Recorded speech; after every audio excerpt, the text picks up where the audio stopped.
The question that campaigners here are asking is, why is a man responsible for the killing of thousands of Africans and the theft of their land still being held on a pedestal at one of the world's most prestigious universities?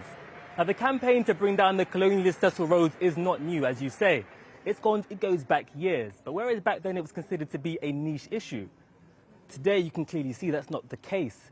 Thousands have taken to the streets today, and here's what some of them had to say earlier. Take it down! Take it down! Take it down! Take it down! Take it down! Take it down! Take it down! Take it down! Do you agree with the call for Rhodes to fall?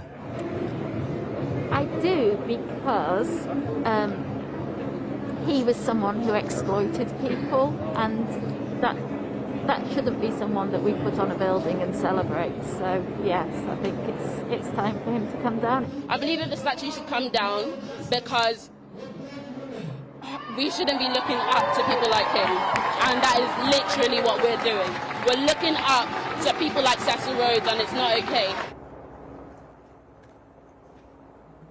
Now, that was a moment of solidarity with the George Floyd protests in the US, and a reminder that what you see today is about so much more than just one statue. The Black Lives Matter movement is a global protest that is galvanizing local campaigns, not just here, but across the world. In Belgium, a statue of King Leopold II was vandalized and had to be removed. King Leopold II is responsible for genocide in Congo. Here in Oxford, 26 councillors have written to the university saying that that statue behind me is not compatible with anti-racist values. This is what the coordinator of that letter had to say to us earlier.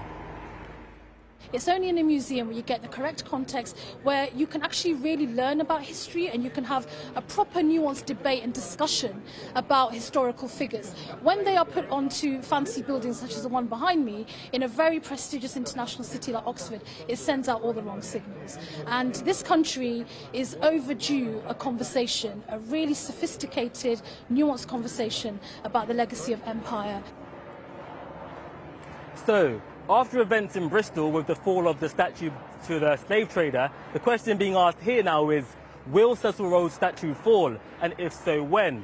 Well, behind me, the building itself is very well guarded by police. They're around the building and they're on the roof. And on top of that, the statue itself is actually on the third story of the building. So it's unlikely that it will be torn down today. But as the mood changes in this country, and the Labour Party councils say that they plan to review the statues in their own boroughs and wards, the question now, really, is how much longer can imperial figures like Cecil Rhodes remain in our country? Simeon Brown in Oxford. Well, as the urgency of the anti-racism movement forces cities up and down the country to expose the darker sides of their past, protests in Edinburgh have focused on the statue of Henry Dundas, an 18th century politician who obstructed the abolition of the slave trade and advanced the exploitation of empire. The city council leader said there would be no sense of loss if the 150-foot monument was removed, and moves to install a new plaque on the statue explaining its links to the slave trade had stalled until a breakthrough today. Our Scotland correspondent Kieran Jenkins reports. The statue of Henry Dundas towers 150 foot over Edinburgh. No protester could pull this one down. But in 2018, we reported that campaigners had won a fight to change this statue, to insert a plaque which would reflect the fact that as Home Secretary, Henry Dundas delayed the abolition of the slave trade by 15 years. Just like the statue of Edward Colston in Bristol, there was supposed to be a new plaque here to put the facts about the slave trade front and centre. But 2 years on, there is still no new plaque, no reference to Henry Dundas's crucial role in delaying the abolition of the slave trade. Henry Dundas left his mark on an empire made rich by the enslavement of people and on history. In 1792, it was Dundas who ensured the abolition of the slave trade was gradual. About 630,000 Africans were transported into slavery on the basis of his one word: the slave trade will be gradually abolished. Historian Sir Geoff Palmer was on an Edinburgh Council panel that failed to agree words for a new plaque. You know, we've removed Colston's statue, but if one can compare evils, Henry Dundas was miles ahead because he had the power. He just wasn't a slave owner. He was one of the most powerful politicians Britain has ever produced. A descendant of Henry Dundas was on the council's new plaque panel too. What went wrong for me? I think there was a bit of there were different viewpoints. Obviously, it's a very controversial period in Scottish history. But would you object if it did say that Henry Dundas delayed the abolition of the slave trade by 15 years, if those words were on that plaque? I wouldn't have an issue with the facts at all. The contentious point is that you've got 120 words to describe a man whereby the element of the slave trade and his involvement in it took up a certain portion and chunk of his time as leader of the Admiralty and all the rest of it. Following the death in police custody of George Floyd in the United States, public monuments celebrating figures linked to slavery have become a focal point for demonstrations in the UK. Edinburgh Council finally got its act together this week. A new plaque for the Dundas statue was agreed today. So the plaque will now say that Henry Dundas delayed the abolition of slavery, will it? That's right. It'll give an accurate reflection of the man, his achievements, his accomplishments, but also the context of what is one of the major drawbacks of his legacy, and that would be putting far too fine a point on it. Anti-racism protesters gathered again in London tonight on the day Mayor Sadiq Khan said statues and street names linked to slavery should be taken down. After protesters in Bristol took matters into their own hands over the weekend, Labour has announced all its councils in England will review statues in their areas. The leader of Cardiff Council said he would seek to remove a statue of a slave owner from the City Hall as soon as possible. Sir Geoff's ancestors were enslaved, but he does not want the Dundas statue torn down.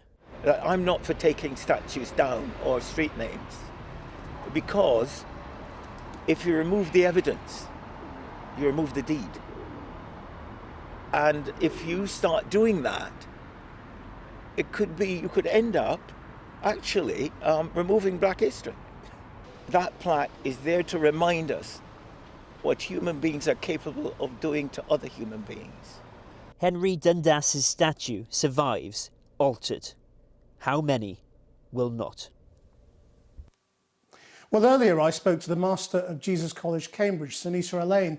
She's written to students and staff addressing the outrage shown over the killing of George Floyd.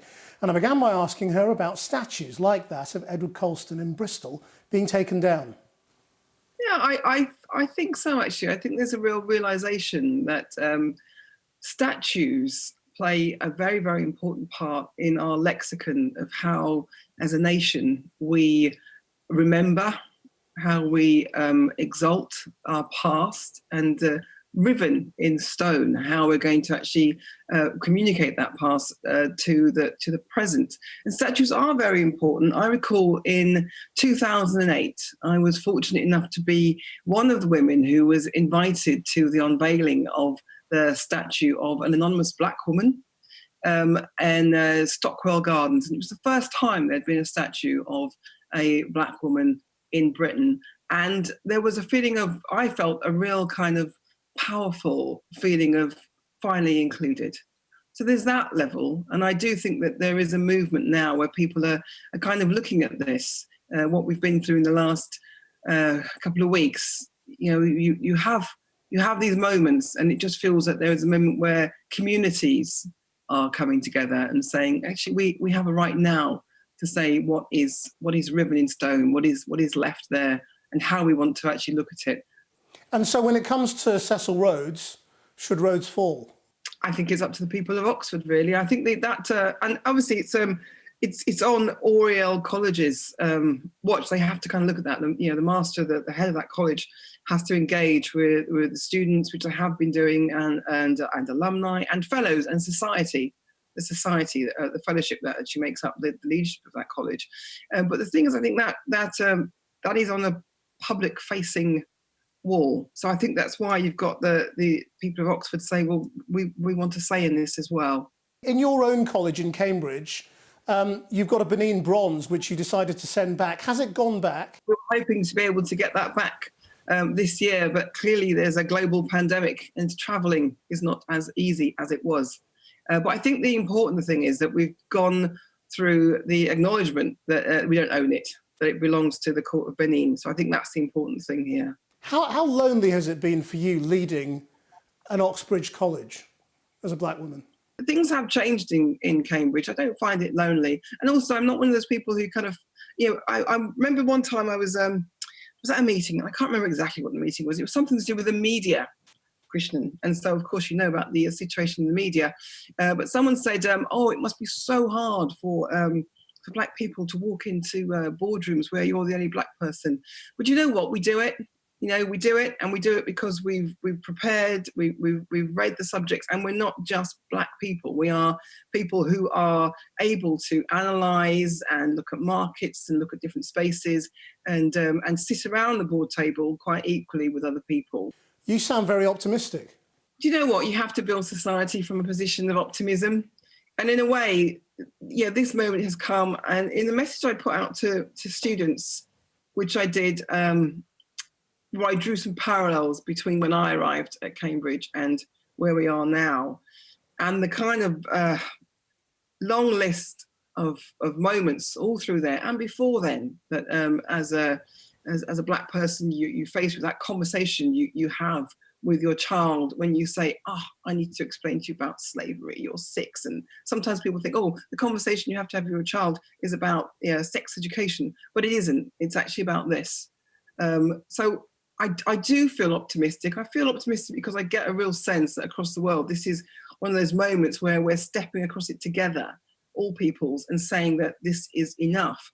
But in order to build a society, you have to keep building it from a position of positivity. And I think for any person from a BAME background, any person facing adversity, facing harassment, you have those moments where it impacts on you quite seriously. And as you go through life, the moments change, they shift. I mean, I think back to the 70s where you switched on the TV and that was your moment. You just had to sit on a Saturday night and wait to be discriminated against. But I think you dig yourself out of it and you sort of like, okay, right, get up the next day and where's my moment of positivity coming? How do I go forward? We have to do it because we have to go forward because we're going forward for ourselves, but we're going forward for, for our children, we're going forward for our neighbours' children. I kind of see the whole connection in society and wanting to make it a better place. And you can only do that from a position of positivity.